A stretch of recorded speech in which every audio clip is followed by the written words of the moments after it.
कृष्णाय वासुदेवाय देवकी नंदनाय च नंदगोपकुमाराय गोविंदाय नमो नमः। अब कार्तिकेय जी पूछ रहे, प्रश्न पूछे थे, उनका प्रश्न का ही उत्तर दे रहे महादेव जी। पहले एक प्रश्न उनका था कि माघ का और कार्तिक स्नान का महात्म्य, तो कार्तिक स्नान का महात्म्य बता दिए पिछले अध्याय में, और माघ स्नान का महात्म्य बताने जा रहे। माघ स्नानस्य माहात्म्यं शृणु भागवतोत्तम, तत्समो नास्ति लोकेस्मिन् विष्णु भक्तो मही महामते। हे महामते कार्तिकेय, तुम्हारे समान कोई विष्णु भक्ति करने वाला नहीं है, इसलिए तुमको माघ स्नान की महात्म्य सुना रहा हूं, सुनो। चक्रतीर्थे हरिम दृष्ट्वा मथुरायां च केशवं, यत्फलं लभते मर्त्यो माघ स्नानेन तत्फलम। देखिए, चक्रतीर्थ में भगवान हरि को दर्शन करके जो फल मिलता है, मथुरा में केशव देव भगवान को दर्शन करके वही फल मिलता है, और माघ स्नान का भी उतना ही फल है पास में। तो ये तीनों का दर्शन का, दोनों दर्शन और माघ स्नान का फल बराबर है। तो माघ स्नान करने क्यों जाए सर्दी में भाई, केशव जी का दर्शन करिए आए। हाँ, जितेन्द्रिय शांतमना सदाचारेण संयुता, स्नानं करोति यो माघे संसारी न भवेत् पुनः। कहते जो जितेंद्रिय होकर के, मन को शांत रख के, सदाचार से संयुक्त होकर के माघ स्नान को करता है, वह संसारी पुनः संसार में नहीं आता है, मतलब मोक्ष हो जाता है उसके। तब श्री कृष्ण कह रहे हैं, शुकरस्य च माहात्म्यं कथयिष्ये तवाग्रतः, यस्य विज्ञान मात्रेण सान्निध्यम मम सर्वदा।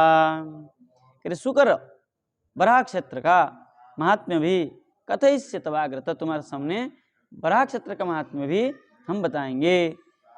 यस्य विज्ञान मात्रेण, जिसका ज्ञान से, सान्निध्य मम सर्वदा, मेरा सर्वदा सान्निध्य को प्राप्त होगा। हाँ,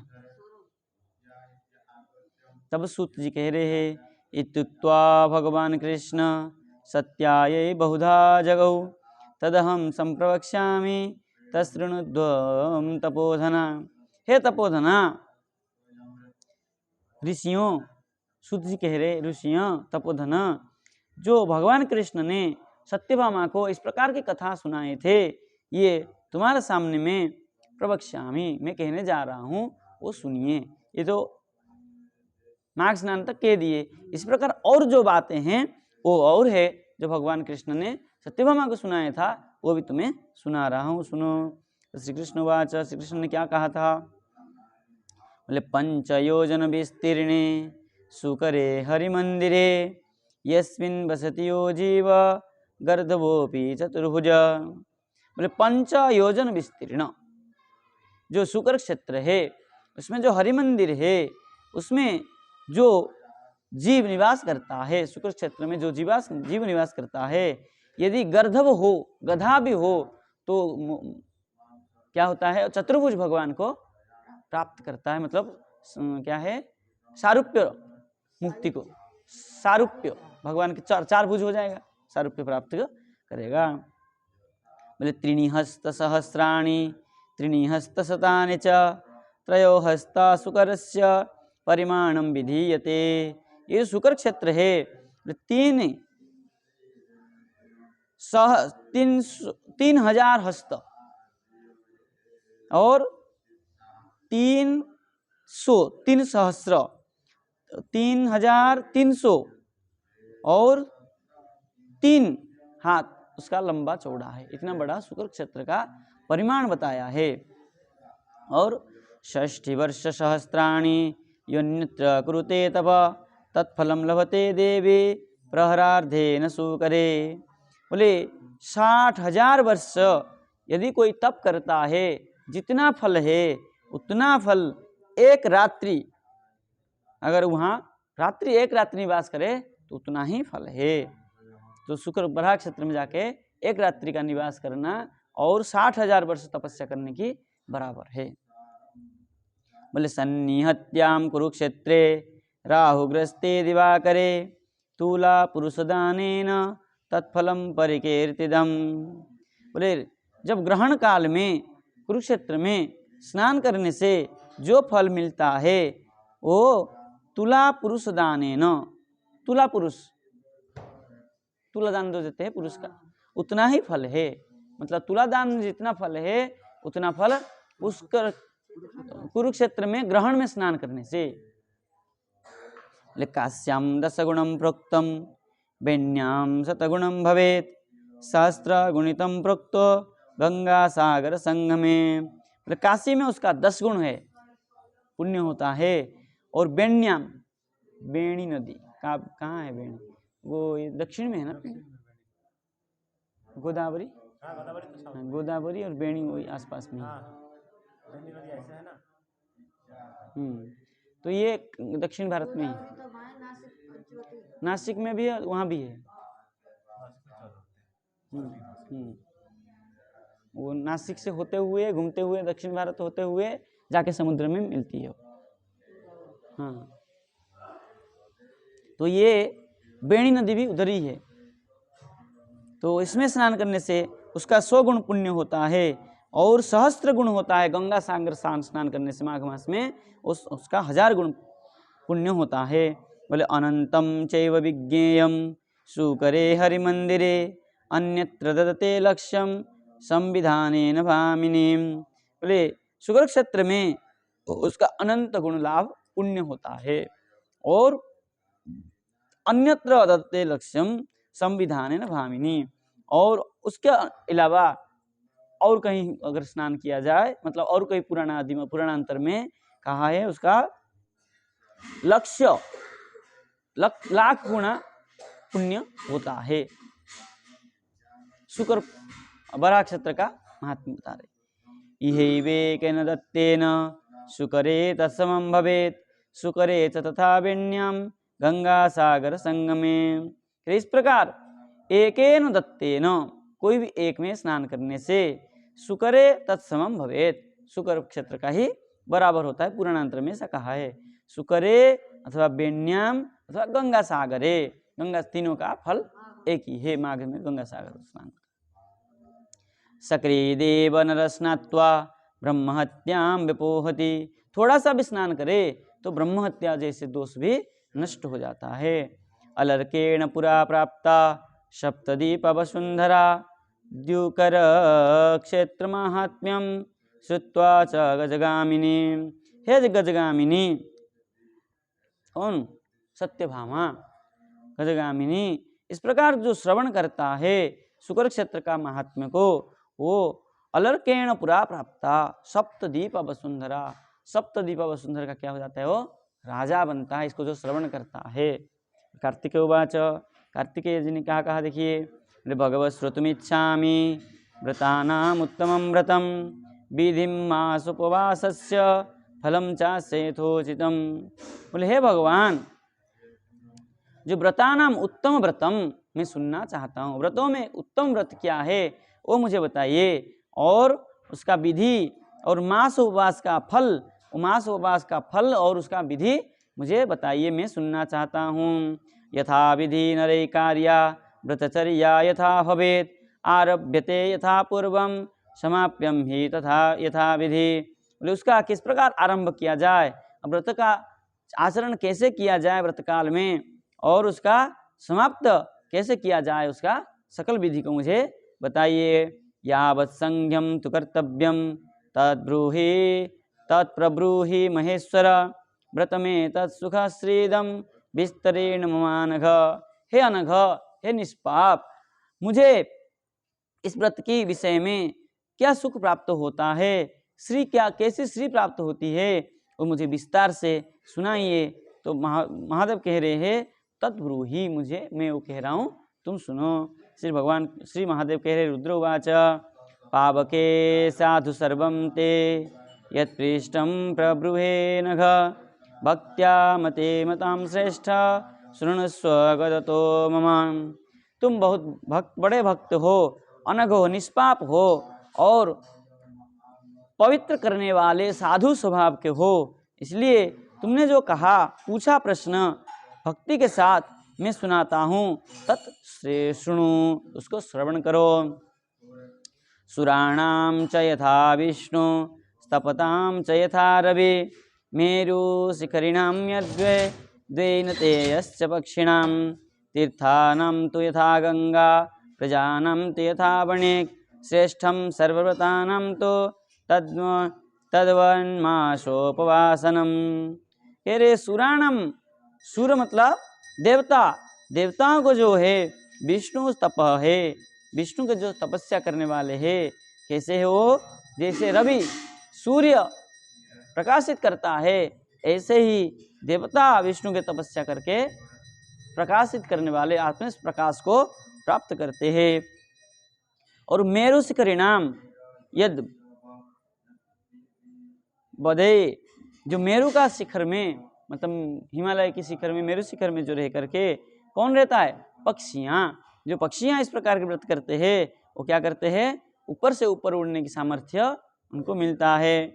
उसी प्रकार तीर्थानाम तो यथा गंगा, तीर्थों में जैसे गंगा श्रेष्ठ है, और प्रजाओं में जैसे वणिक मतलब व्यवसायी श्रेष्ठ होता है, ऐसे ही सर्वव्रतानाम श्रेष्ठम तद मासोपवासम, जो एक मास का उपवास होता है, कार्तिक मास का व्रत होता है, वो सबसे व्रतों में सबसे श्रेष्ठ है। सर्वव्रतेषु यत् पुण्यम सर्वतीर्थेषु चैव हि, सर्वदानोद्भवं चैव लभेन्मासोपवासकृत्। इस प्रकार जो एक मास का व्रत करता है, सर्वव्रतों में, सर्व तीर्थों में, सर्वदान में जो सबसे श्रेष्ठ है, ये कार्तिक मास का व्रत का सबसे श्रेष्ठ बताया है। अग्निष्टोमादिभिर्यज्ञैर् विविधैः भूरि दक्षिणैः, न तत्पुण्यम वाप्नोति यन्मास परिलंघनात्। इस मास के जो मास व्रत से जो अग्निष्टोम करते हैं, यज्ञ करते हैं, अग्निष्टोम यज्ञ, और जो बहुत दक्षिणा दे करके जो अग्निष्टोम यज्ञ करते हैं, उस वक्त उसका भी इतना फल नहीं है जो एक मास कार्तिक मास का व्रत का फल है। तेन जप्तम हुतम दत्तम तपस्तप्तम कृतम स्वधा, य करोति विधानेन नरो मासमुपोषणम। जो जप करता है, हुत यज्ञ करता है, जो दान करता है, जो तप करता है, और स्वधा स्वाहा स्वाहा करके जो नित्य हवन करते हैं, विधान के द्वारा जो करते हैं, उसमें इतना फल नहीं है जितना कार्तिक व्रत का फल है। मतलब कार्तिक व्रत के सामने ये सब गौण है। उद्दिश्य वैष्णवम यज्ञम समभ्यर्च जनार्दनम, गुरोराज्ञां ततो लब्ध्वा कुर्यान् मासोपवासनम। बोले उद्देश्य करके, विष्णु पूजा का उद्देश्य करके जनार्दन भगवान को अर्चना करने के लिए क्या करना चाहिए? गुरु के आज्ञा लेकर के जो इस व्रत को पालन करता है, उसी को फल मिलता है। तो फल में गुरु की आज्ञा लेना आवश्यक है। वैष्णवानि यथोक्तानि कृत्वा सर्वव्रतानि तो द्वादश्यादीनि पुण्यानि ततो मासमुपावसेत्। बोले जो वैष्णवों ने कहा है, जिस प्रकार के व्रत के नियमों को वैष्णवों ने कहा है, उसी प्रकार के व्रत को पालन करे, और द्वादश्यादीनि पुण्यानि, द्वादश आदि जो पुण्य व्रत तिथियां हैं, उनको विशेष भाव से पालन करें और उपवास करें। अतिकृष्ण च पाराकम कृत्वा चंद्रायणम ततः मासोपवासम कुर्वीत गुरुर्विप्राज्ञया तथा। गुरु विप्र की आज्ञा से जो मास का उपवास व्रत करता है, वो क्या करता है? बोले परांग कृत्वा चांद्रायण व्रत, चांद्रायण व्रत से जो फल मिलता है, ये कार्तिक व्रत से, गुरु आज्ञा से, वैष्णवों के नियम से व्रत पालन करने से उतना ही फल मिलता है। बोले आश्विन श्यामले पक्ष एकादश्यामुपोषित व्रत में तत्तु गृह्णीयात् अवत्रिदश, क्या है? गृह्णीयात् यावत् त्रिदश दीनानि तु। बोले आश्विनस्य अमले पक्षे मतलब शुद्ध शुक्ल पक्ष में, एकादश्याम उपोषित, एकादशी से इस व्रत को पालन करे। और व्रतम में तु गृह्णीयात् यावत 30 दिनानि, 30 दिन तक इसका व्रत को पालन करे। वासुदेव समभ्यर्च कार्तिकं सफलम नरः मासम चोपवसेद्यस्तु समुक्ति फलभाग भवेत्।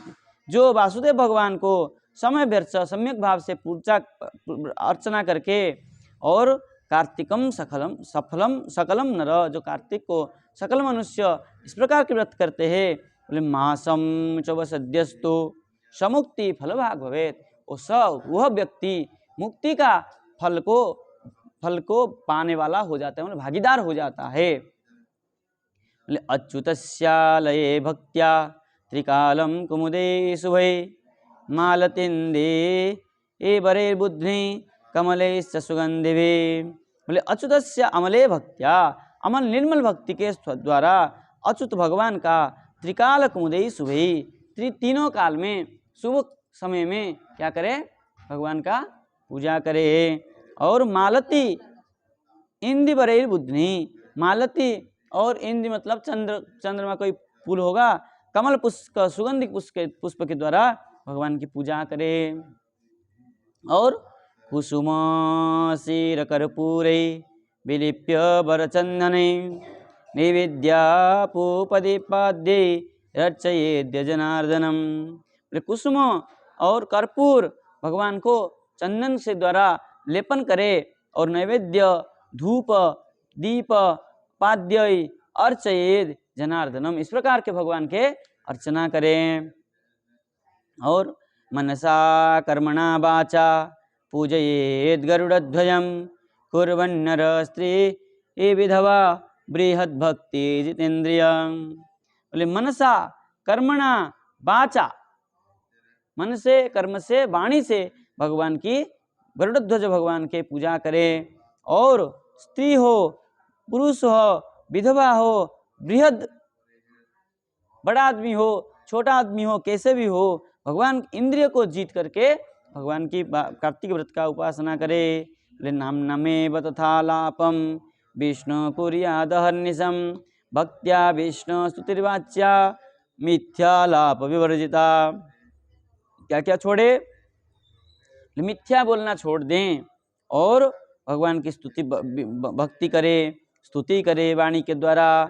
और नाम एवं तथा आलापम, भगवान के नाम का ही आलाप अगर बात करें तो भगवान के विषय में ही बात करे, विष्णु भगवान के विषय अहर्निश भगवान के विषय में बात करे, आलाप मिथ्या लाभ ना करे, किसी को झूठ ना बोले। बोले सर्व सत्व दयायुक्त शांत वृत्ति रहिंसक सुप्त बाह्यासनस्थो वा वासुदेवम प्रकीर्तयेत्। सर्व सत्व दया युक्त, दयावान हो और सत्व गुण को रखे, शांत वृत्ति रहे, अहिंसक हो, किसी का हिंसा ना करे। और सुप्तो बाह्यासनस्थो, जो बाह्य का इंद्रिय है इधर उधर दौड़ता है उसको सुप्त रख करके वासुदेवम प्रकीर्तयेत्, भगवान वासुदेव का ही कीर्तन करें। स्मृत्यालोकनम गंधादि स्वादनम परिकीर्तनम अन्यस्य वर्जयेत् ग्रासम ग्रासानाम संप्रमोक्षणम। देखिए अन्न, दूसरे का अन्न को भोजन का कई बार निषेध किया है। स्मृत्या आलोकन गंधादि, आलोको मतलब दीपक जलाएं, गंध चंदन आदि से भगवान को पूजन करे। और स्वादनम परिकीर्तनम, हमेशा भगवान के विषय में कीर्तन करे, उसी का स्वाद को और ग्रहण करे। और ग्रासानम, जो ग्रास करे, उपरान्नम वर्जयेत् ग्रासम, दूसरे का अन्न का भोजन ना करें। और गात्राभ्यंगम शिरोभ्यंगम तांबूलम च विलेपनम व्रतस्थो वर्जयेत् सर्वम यच्चान्यच्च निराकृतम। गात्राभ्यंगम, गात्र में जो शरीर में जो अभ्यंग आदि लगाते हैं, तैल आदि लगाते हैं। और शिरोभ्यंगम, सिर में भी तेल लगाते हैं। तांबूलम च विलेपनम, और जो तांबुल खाते हैं और जो विलेपन करते हैं, जो चंदन आदि को लेपन करते हैं शरीर में सौंदर्य के लिए, वो सब क्या करे, त्याग वर्जयेत्, जो व्रत करने वाला उस सबको त्याग करे। और यच्च अन्यच्च निराकृतम, और जो आचार्यों ने वैष्णव ने निराकरण किया है, निषेध किया है, वो सबको भी ना करे। न व्रतस्थ स्पृशेत किंचिद दिकर्मस्थम न चालपेत देवतायतने तिष्ठन न गृहस्थ चरेत व्रतम। कह रहे न व्रतस्थम, जो व्रत के स्थित किया हो, किंचित द्विकर्मस्थम न चाप लपेत, जो दो कर्म वाला होता है, जैसे खा भी लें और सो भी लें, द्विकर्म होता है ना, मतलब सोते हुए ना खाएं, इसमें दो कर्म एक साथ ना करें, खाते हुए बात ना करें, इस प्रकार दो कर्म एक साथ में ना करें। और देवता आयतने तिष्ठन, देवता आयतन में देवता भगवान मंदिर में रह करके क्या करे, गृहस्थ शरद व्रतम, गृहस्थ को व्रत करना चाहिए। इसलिए देवालय में लोग करते हैं, घर पे भी रहते हैं तो घर को मंदिर जैसा ही शुद्ध पवित्र रखते हैं। कृत्वा मासवासं तु यथोक्तो विधिना नर नारी वा विधवा सद्भि वासुदेवं समर्चयेत्। बोले मासवासम यथोक्त विधिना, जो विधि कहा गया है उस प्रकार के मनुष्य, पुरुष, स्त्री, विधवा, साध्वी सब कोई भगवान को अर्चन करें।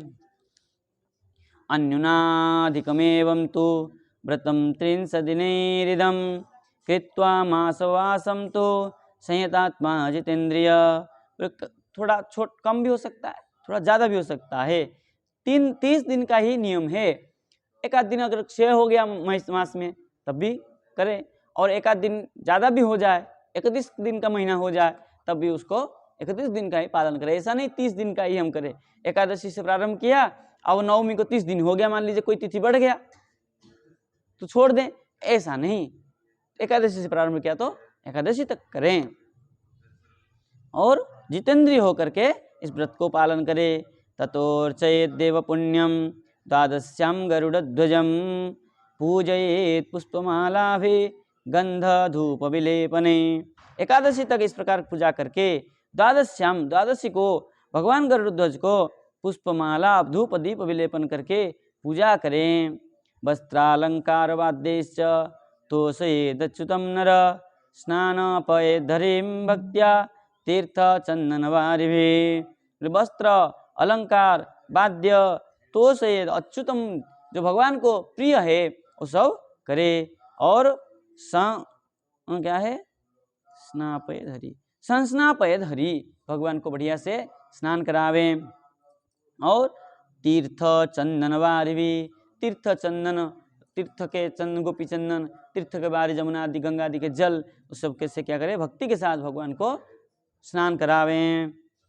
चंदनेनानुलिप्तांगम गंध पुष्पैरलंकृतं वस्त्रदानादिभिश्चैव भोजयित्वा द्विजोत्तमान्।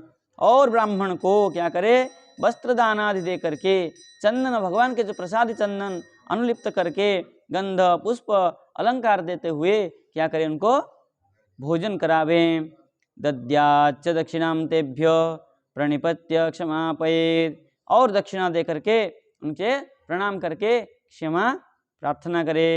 एवं मास उपासाद्धि कृत्वा भैर्च जनार्दनम। इस प्रकार एक मास तक क्या करें, व्रत को पालन करे।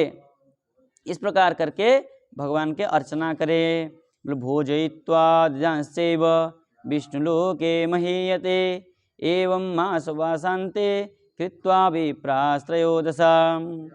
बोले भोजयित्वा द्विजां, ब्राह्मण को भोजन करा के क्या हो जाता है, वो व्यक्ति विष्णु लोक महीयते, विष्णु लोक को प्राप्त करता है। एवं इस प्रकार मासवासान्ते विप्रा त्रयोदशो कृत्वा, त्रयोदशी द्वादशी करके त्रयोदशी को इस प्रकार करके क्या करे, बोले ब्राह्मण को भोजन करावे। बोले तीर्यापये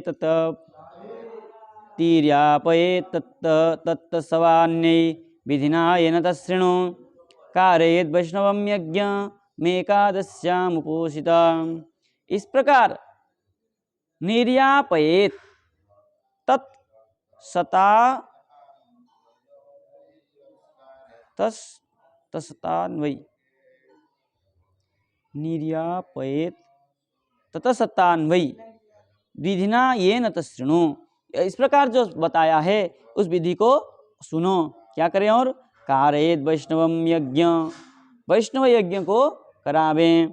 और एकादश्याम उपोषित, एकादशी को भी उपासना करें। बोले पूजयित्वा तु देवेश मार्चार्यानुज्ञया हरिम।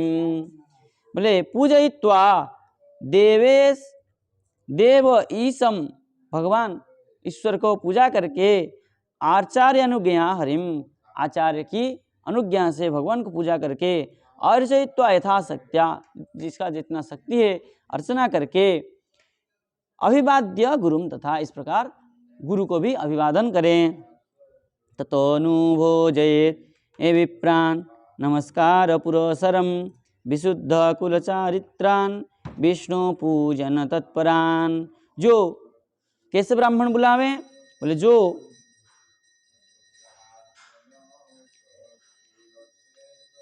विशुद्ध कुल चरित्र वाला हो, चरित्र वाला हो, कुल भी उसका शुद्ध हो और सच्चरित्र वाला हो, और विष्णु पूजन तत्पर हो, जो भगवान को पूजा अर्चना करता हो, ऐसे ब्राह्मण को बुला करके क्या करें? भोजन करावें और उसको क्या करें? नमस्कार पुरस्कार करके दक्षिणा देवें। पूजयित्वा तथा सर्वान् भोजयित्वा त्रयोदशम, त्रयोदशी के दिन विधान से पूजन करके भोजन करावें।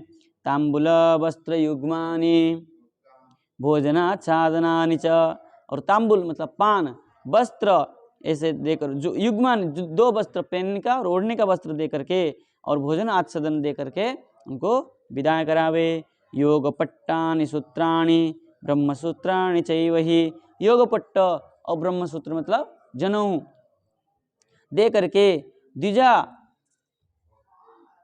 अग्नेभ्य पूजयित्वा प्रणम्य च, अग्नि को उसके बाद प्रणाम, ऐसे प्रणाम करके ब्राह्मण को अग्नि को प्रणाम करे।